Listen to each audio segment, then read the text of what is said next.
Bonsoir Yannick, Bonsoir. bienvenue à Rise of Connect. On est ravis de vous avoir parmi nous après ce moment de conférence et de réflexion. On va pouvoir peut-être débriefer encore une fois de tout ça et continuer la conversation.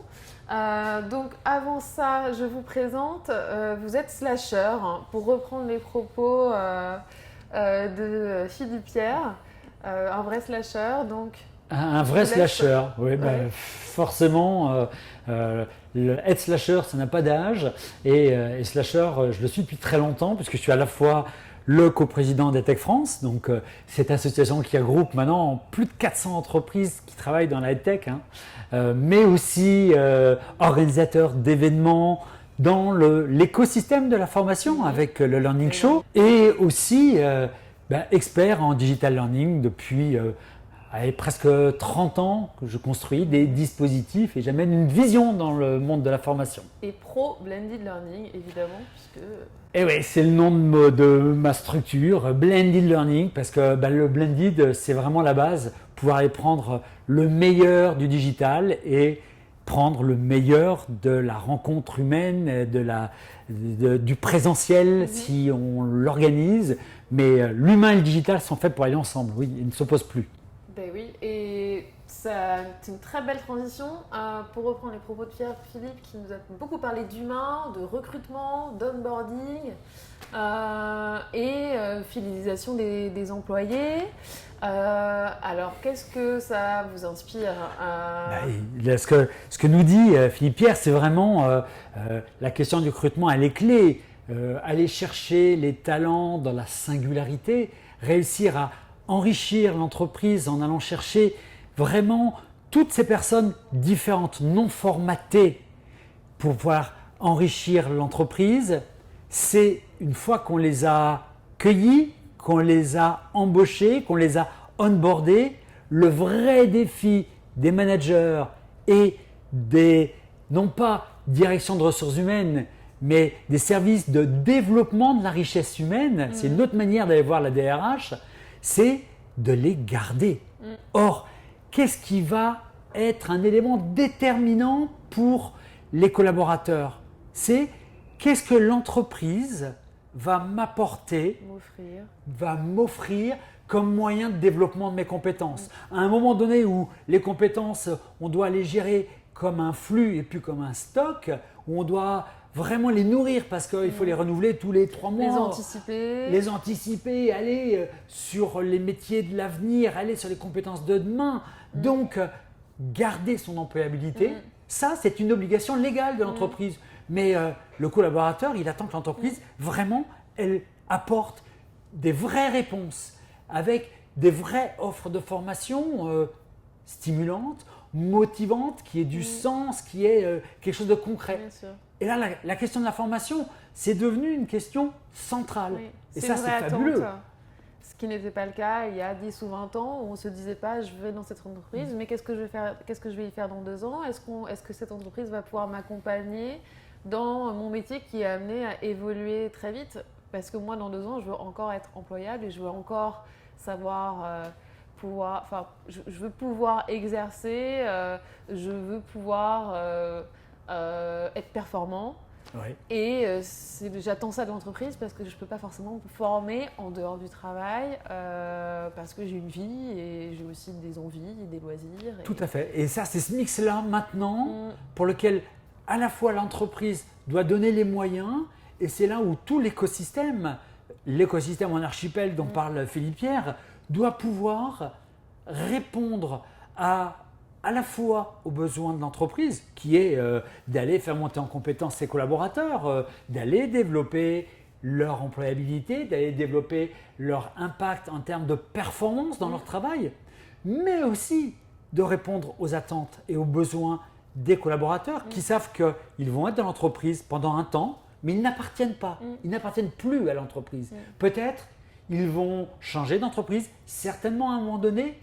Peut-être, et je dirais même là aussi certainement, ils vont changer de métier. Puisque maintenant, on sait qu'on va tous changer au moins 4, 5 fois au moins de métier durant sa vie. Donc, répondre à ces besoins-là, c'est vraiment donner aussi l'envie aux collaborateurs de se lever le matin et d'aller travailler en sachant que l'entreprise va répondre à ce besoin vital d'apprendre et de s'épanouir aussi au travers de ces formations. Et là, toutes ces ressources qui peuvent être proposées maintenant, non plus simplement sous forme de j'ai fait une demande qui a été prise sur un plan de formation, qui a été géré par le service de la RH et qui m'a inscrit à un stage où je vais aller. Et une fois que j'ai consommé ma formation, et c'est fini, il va falloir que j'attende l'an prochain pour pouvoir faire ma demande, et ainsi de suite. Ça, c'est une représentation du vieux monde. Maintenant, les services RH, ils doivent aller accompagner chacun dans ses besoins spécifiques, propres, au-delà des obligations légales, des contraintes techniques et des montées en compétences dans le cadre strict. Et éveiller strict. aussi, éveiller les besoins. Et éveiller en allant les faire s'exprimer, ce qui est aussi un énorme challenge parce que pour ça, il faut aller développer aussi cette notion qui a été évoquée après dans la deuxième conférence qui était très intéressante, qui est la notion d'entreprise apprenante. Et ça, c'est une notion vraiment clé et nouvelle et absolument passionnante. Dans les entreprises, on va avoir dans moins de 10 ans plus de 30% du temps de travail qui va être consacré à la formation. 30% du temps de travail, c'est juste énorme. Donc là, on sort de cette représentation du stage ou de la formation qui a lieu une fois par an, obligatoire et autres. Là, on est dans cette notion où et l'entreprise, et la RH, et les collaborateurs ont compris que se former, c'est vital pour tout le monde. C'est assurer la performance de demain. Absolument. Et pour pouvoir le faire, les entreprises vont sortir aussi de cette représentation que la compétence, le savoir-faire en termes formatifs vient forcément de l'extérieur, qu'il faut aller le chercher chez les experts à l'extérieur. Que lorsqu'on se met à réfléchir, à aller identifier dans ses collaborateurs, on va aller trouver que tout le monde a des talents, que tout le monde a des expertises et que la première responsabilité de la RH va être d'aller organiser les talents existants, l'identification de ces talents existants et le transfert, le partage de ces talents entre pairs, entre ceux qui dans l'entreprise savent, ceux qui ont besoin et faire que les deux puissent se rencontrer. Ça, c'est à la fois reconnaître ceux qui savent en les valorisant, donc c'est un acte managérial absolument important et évidemment, c'est créer cette culture de l'échange au sein de l'entreprise qui va générer à la fois cette envie d'être reconnu, cette envie de transmettre, cette envie d'apprendre des autres. Bref, on est dans le peer-to-peer, l'apprentissage entre pairs et une dynamique qui est vraiment fructueuse et valorisante pour tout le monde. Oui, une dynamique qui sera forcément bénéfique pour la vie au travail, l'ambiance de l'entreprise, le sentiment d'appartenance et dont on va récolter les fruits à d'autres niveaux des ressources humaines. Tout à fait, c'est vraiment une spirale vertueuse parce que c'est la reconnaissance, c'est le plaisir, c'est sa place et c'est en même temps le fait de renouer avec le plaisir d'apprendre. Il faut se remettre en tête que naturellement tout le monde a envie d'apprendre. Avant qu'on ait été cassé par des modèles scolaires très jugeants, très opprimants, dans lesquels on nous confronte à nos lacunes, à nos savoirs, où on est sanctionné, eh bien tout le monde naturellement aime apprendre. Et le défi des acteurs de la formation aujourd'hui, c'est d'être capable de réintroduire cette notion de plaisir, retrouver le plaisir d'apprendre, retrouver le sens de pourquoi je vais apprendre et aussi accepter le fait que pour apprendre, eh bien, une des meilleures manières de le faire, c'est apprendre en faisant. Oui. Et en partageant. En partageant. En socialisant. Tout à fait. Et qu'on apprend avec et par les autres. Ouais. Ça, c'est un des principes pour lesquels vraiment moi je me bagarre pour essayer de le réintroduire dans toutes les plateformes, chez tous les acteurs. Il n'y a que 6 à 8% des personnes, quels qu'ils soient, qui sont capables d'apprendre seuls. Cette notion d'autodidaxie, très peu de personnes l'ont. Ça veut dire que soit on s'adresse à eux, ou soit on s'adresse aux 94% autres en disant, eh bien pour ces gens-là, c'est quoi les conditions pour leur permettre d'apprendre? Eh bien d'abord, c'est d'organiser le social learning, les communautés d'apprenants, c'est faire des cohortes, c'est faire de l'apprentissage entre pairs, c'est organiser tout l'accompagnement en termes de Learner Success Service, c'est-à-dire reconnaître l'expertise, venir aider ceux qui apprennent en leur donnant des éléments de méthodologie, en les aidant psychologiquement à se remettre dans ce plaisir d'apprendre, en se reconnectant. Alors, gros challenge pour les services formation, services RH. Donc, il y a à la fois fidéliser les talents, leur donner envie de rester dans l'entreprise parce que on va leur proposer autre chose, d'être aussi performants demain et de les accompagner dans leur développement personnel, parce qu'au final, c'est du développement personnel. Oui, de réalisation de soi. Donc, deux gros challenges. Est-ce que les services RH formation sont prêts? Est-ce qu'ils ont bien conscience de tout ça? Et où sont les points de résistance? Et il y en a beaucoup. Oui. Et par quoi commencer, en fait? Oui. Ils sont chez tous les acteurs des dispositifs, dans les services formation, dans les organismes de formation et peut-être aussi dans les entreprises, start-up. Et on va parler forcément des apprenants. Ça, ce sont les 4 éléments. Et je pourrais aussi parler des financeurs parce qu'il y a aussi les OPCO. Mais bon, tout cet écosystème-là est en pleine transformation et on n'a pas attendu le Covid pour ça. Ce que le Covid a apporté et qu'il faut absolument repointer du doigt aujourd'hui, c'est l'évidence de l'utilisation du digital. Évidemment, pendant 20 ans, moi j'ai pris mon baluchon et je suis allé porter avec d'autres cette parole de dire préparez-vous, digitalisez vos formations, allez mettre dans vos dispositifs du digital, ça va être indispensable. Aujourd'hui, c'est une évidence.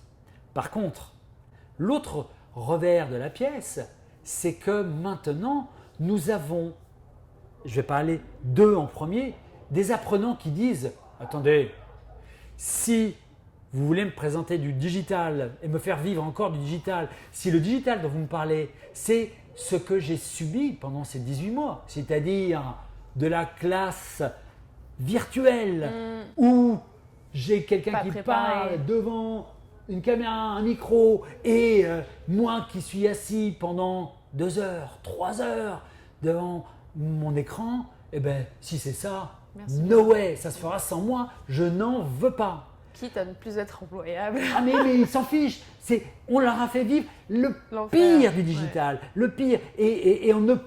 Ok, c'était la seule solution. Seule solution pour pouvoir faire cette fameuse continuité pédagogique. Mais ça, ce n'est juste pas Il faut revenir en arrière et repenser. C'est là toute la question. La vraie question, elle n'est pas dans l'usage des outils. C'est pas quels sont les outils dont nous avons besoin maintenant dans la formation. C'est d'aller repenser les pratiques pédagogiques. C'est ce qui a été pointé tout à l'heure cet après-midi et qui était très intéressant. Et la résistance, elle va venir de là. Pourquoi? Parce que les organismes de formation ont été construits depuis des centaines d'années sur un mécanisme très simple. J'ai des experts, ces experts ont la maîtrise d'un contenu et ils doivent transmettre ce contenu à des apprenants. Aujourd'hui, comme c'était pointé, c'est Google qui a l'expertise. Allez, en caricature, d'accord? Je vais à gros traits. Mais le savoir, la connaissance, elle est partout. Michel Serres le disait très bien à la petite poussette, tu as le monde dans la main. Donc, l'enjeu n'est plus un enjeu de transfert de connaissances. L'enjeu extraordinaire pour les formateurs, mais aussi pour les services formation, c'est d'aller organiser comment les apprenants, donc les collaborateurs, vont utiliser des savoirs pour en faire le transfert en les mettant en pratique dans des mises en situation pratiques au plus près du travail. Faire de la formation, c'est ça, c'est aller présenter des activités pédagogiques dans lesquelles j'ai des choses à produire et pour lesquelles il me manque des informations, il me manque du savoir. Ça tombe bien. Une méthode. le savoir, les méthodes, tous ces éléments-là, c'est autour. Je vais aller les chercher pour pouvoir les mettre en pratique dans des activités qui me sont proposées, qui sont souvent des projets à construire, des choses à faire que je ne vais pas faire seul, que je vais faire en groupe. Parce que, évidemment, dans le monde de l'entreprise, on ne travaille jamais seul, on travaille avec les autres et qu'aller se former, c'est aller se former avec les autres. Au travers de ça, le formateur, son rôle, c'est d'organiser ses activités pédagogiques et de faciliter cette appropriation des savoirs dans la mise en pratique concrète. Le rôle du formateur a totalement changé. Oui, Il n'est plus dans la transmission de savoir. On est dans la forme aussi, hein, au-delà du fond qui existe, puisque la connaissance, elle est là, elle est accessible, mais comment je vous présente tout ça? Comment je le présente, comment je le reconstruis. Quelle perspective je donne à ce… C'est quel sens je donne, tout à fait. Quelle réingénierie je fais de tout ça pour pouvoir maintenant produire de la pédagogie active, de la pédagogie par projet, de la pédagogie où je vais accompagner, où mon rôle n'est finalement plus que d'aller accompagner à la réussite tous mes apprenants parce qu'ils vont se servir des outils qui sont sur la plateforme. Et que ça change tout. Je ne suis plus celui qui transmet, je suis celui qui accompagne. Et ce qu'il y a d'extraordinaire, c'est que quand tu discutes avec des formateurs, ils te disent faire le perroquet qui répète les contenus, c'est pas passionnant. Par contre, aller à la rencontre, accompagner les apprenants dans leur réussite, aller au plus proche de leurs contraintes, de leur métier, ça c'est passionnant parce que ça se réinvente chaque fois. C'est ça le grand défi aujourd'hui des formateurs. Et c'est là où ils ont tout à gagner parce qu'ils vont aussi retrouver du sens dans leur métier. Évidemment. Parce que ça bouscule. Donc c'est un autre travail, mais c'est très motivant. Ils passent du métier de formateur au métier d'accompagnateur, mentor, tuteur, au métier de concepteur, concepteur de ressources, digital, ingénieur pédagogique. Que des métiers qui leur permettent de faire un bond qualitatif eux aussi pour réinventer leur métier. Et ça, c'est génial. Bon, de belles années à venir et de belles transformations. Hein. Il y a eu la digitalisation un petit peu à marche forcée pendant ces 2 dernières années, mais maintenant, ce qui nous attend, c'est beaucoup mieux en fait. C'est beaucoup plus intéressant. Mais ça va être beaucoup plus intéressant. Je pense que ce qui nous unit tous, les acteurs de la formation professionnelle et du digital, c'est que nous sommes au cœur du cyclone. La place de la formation dans la transformation de la société, elle est tellement évidente. Et la prise en compte de l'entreprise, enfin, qui se dit, mais bien sûr. Mais bien sûr. Au centre. Et pouvoir être les acteurs qui aujourd'hui participons à transformer cet écosystème pour faire que tout le monde puisse être gagnant en allant réinventer les process, en allant réinventer les outils, c'est juste fantastique. Et je pense que c'est une valeur partagée par tout le monde. C'est cet enthousiasme, ce plaisir que l'on a à continuer à aller inventer et réinventer les choses qui se passent dans le monde de la formation pro et du digital. Ça nous ouvre encore des perspectives extraordinaires. Bon, super. Plein d'enthousiasme. Bien sûr. Merci Yannick. Avec grand plaisir. Bonne soirée. Je vous laisse profiter de la soirée Rise Up Connect. Merci pour cette organisation. Merci.